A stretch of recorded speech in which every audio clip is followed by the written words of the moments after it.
It's The Real News. I'm Aaron Mate. At a meeting with President Trump in Washington, Israeli Prime Minister Benjamin Netanyahu said the main topic was, quote, Iran, Iran, Iran. But at home in Israel, Netanyahu is being discussed much differently. As he met with Trump, a third close confidant turned against Netanyahu in a widening corruption probe. Nir Haaretz, known as Netanyahu's spin doctor, agreed to hand over recordings of Netanyahu and his wife Sarah as part of the at least 3 criminal cases against him. Well, before this news broke, I sat down with the veteran Israeli journalist Gideon Levy, a columnist for Haaretz. We spoke in Washington ahead of the annual AIPAC summit, which Netanyahu attended before going on to the White House and meeting President Trump. Now, Levy was in town to give the keynote address at a counter-AIPAC summit, and I began by asking him about Netanyahu's domestic troubles. Many of Netanyahu's opponents think that this will lead to his downfall. Do you think that they have reason to be optimistic? They have reason to be optimistic if you really think that after Netanyahu, Israel will go to a new way with a new horizon and a new policy. I'm not one of them. I think that Benjamin Netanyahu has to resign. I think it will apparently happen. It's a question of time, and it might take more time because this man is not going to resign by himself. But by the end of the day, one should ask himself, and what's next? And unfortunately, the candidates who are going to replace him are not very promising either. Why do you say that? Because by the end of the day, in Israel, there is no Israeli statesman who really understands that the occupation is the core issue, and putting on an end to the occupation is crucial for the future of Israel.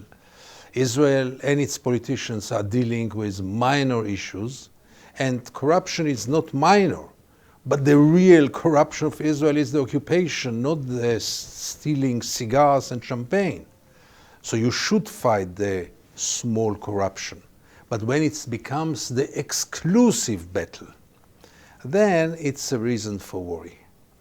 Can you explain that gap between the reality of the occupation and the reality inside Israel, where, as you say, it's not even on the agenda?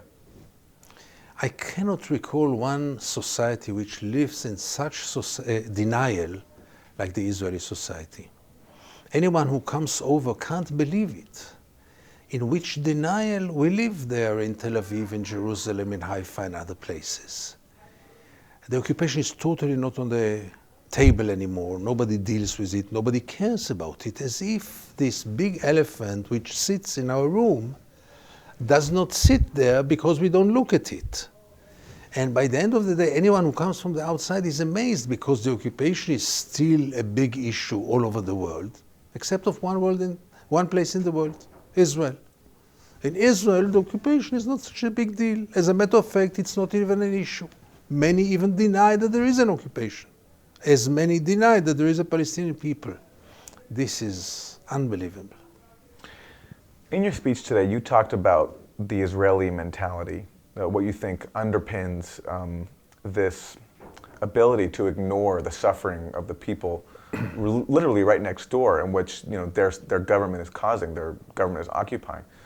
What is that force? What is in the Israeli psyche that allows them to dismiss Palestinian human rights and to just ignore the issue? That's the only way to maintain the occupation. Because you and me know that the Israelis are not monsters.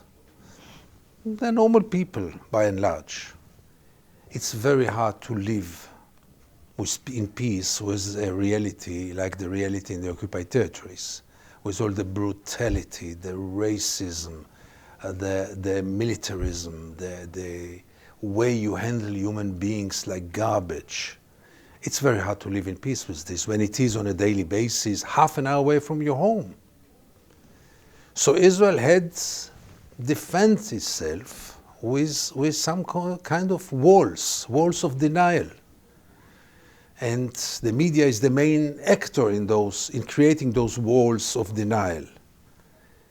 And we just live in denial, denying there is a Palestinian people, denying there is an occupation, denying that international law implements on the occupied territories, denials that the Israeli army is committing crimes on a daily basis, and creating ourselves a bubble in which we feel protected, we don't ask too many questions, and have very little moral doubts. Only like this you can maintain an occupation for 50 years. One symbol of Palestinian resistance that has managed to reach public consciousness here in the U.S., which doesn't happen very often, is the Tamimi family. So you have young Ahed Tamimi, this Palestinian teenager. She was filmed slapping an Israeli soldier in the face. Shortly after, her cousin Mohammed Tamimi was shot in the face and left in a coma.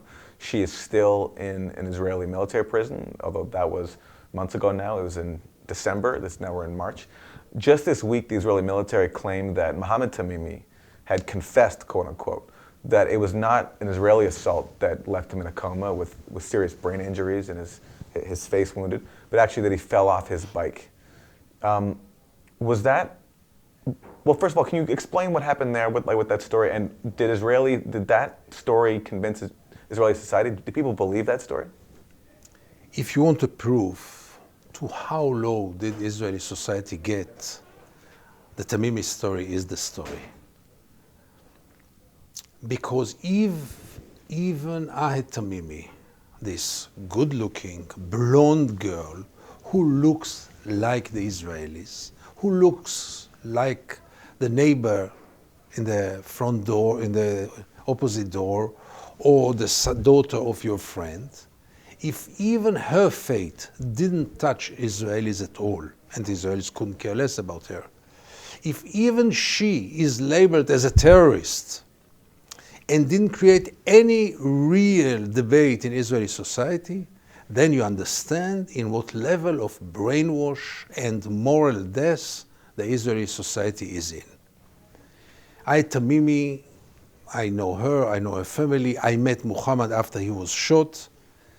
This is a fighting, remarkable family. They fight, Ahed Tamimi was fighting the occupier with naked hands. Soldiers came to her home 1 hour after other soldiers shot her cousin 50 meters away from her home. She tried to slap the soldiers. This is all what she had done.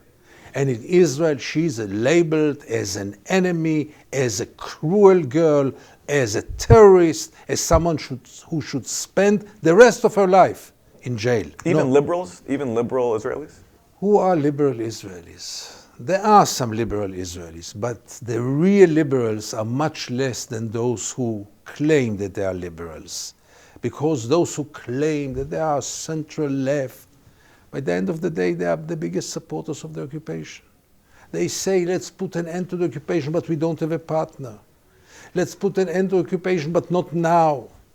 What about our security? They have so many excuses why not to put an end to the occupation, that their connection to real liberalism is really incidental. In your own case, you've been a staunch critic of the Israeli government for years. That's led to a very uncomfortable position for you in terms of you've received death threats. You've had to hire a bodyguard to protect you during heated moments. But yet, your own family history is tied to Israel as a refuge of sorts, because your parents came over from Europe in the late 1930s to escape the Nazis. And like many European Jews, Israel was a refuge, it was a home. So do you still, as critical as you are of the Israeli state, do you still feel any connection for Israel as a homeland for the Jewish people? Does any part of you still believe in that? Absolutely yes. My father had no other way to go but to Palestine. He was not a Zionist, by the way, he was not anti-Zionist. But without Hitler, he would have stayed in Europe and spent all his life in Europe. He would never consider coming to Palestine. Same for my mother. But when we talk about them, we should remember that their rescue was on an account of another people. And now it's the time to compensate the other people, to make the big correction. Yes, they had the right to come then because they had no other choice. But they were not a people without a land who came to a land without a people, as we were told. There was someone there. And I always say the Jews are the biggest victims of the Nazi regimes. But also the Palestinians pay the price for the Holocaust. Because by the end of the day, it was all on their account. And if it would have stopped in 48, I wouldn't say a word.